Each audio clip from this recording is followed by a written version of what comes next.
Three men in wetsuits stand at the edge of radioactive water glowing in the dark.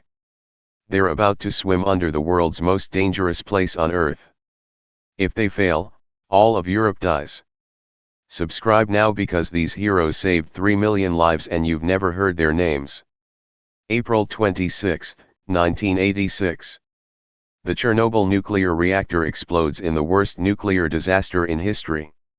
Within days, scientists discover something terrifying. Molten radioactive fuel is burning through the reactor floor heading straight for a massive water reservoir underneath.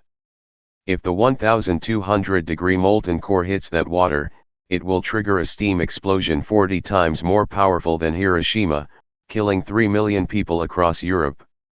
The only solution? 3 men must dive into radioactive water in pitch-black darkness underneath the burning reactor and manually open drainage valves to empty the reservoir. They will receive a lethal dose of radiation. They know they're going to die. But someone has to do it or millions die.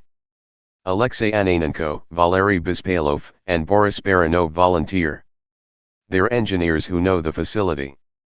They put on wetsuits that offer zero radiation protection. They carry a single underwater lamp. They dive into water so radioactive it glows. The radiation is so intense their lamp stops working within minutes. They're swimming in total darkness under a melting nuclear reactor feeling for valves with their bare hands. Every second underwater is another dose of deadly radiation tearing through their cells. They find the first valve. Turn it. Find the second. Turn it. The water starts draining. They swim back through the radioactive darkness. When they surface, their skin is already turning red. They're coughing blood. But they succeeded. The water drains. The molten core doesn't hit the reservoir. Europe is saved.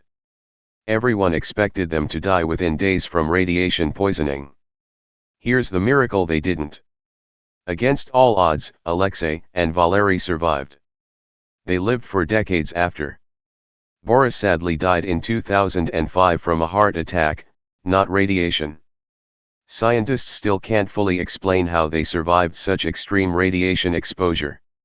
These 3 ordinary engineers became the forgotten heroes who prevented the worst nuclear catastrophe in human history. No monuments. No medals. Just 3 men who volunteered to die so millions could live. 3 men dove into radioactive hell and came back alive, the greatest rescue mission nobody knows about.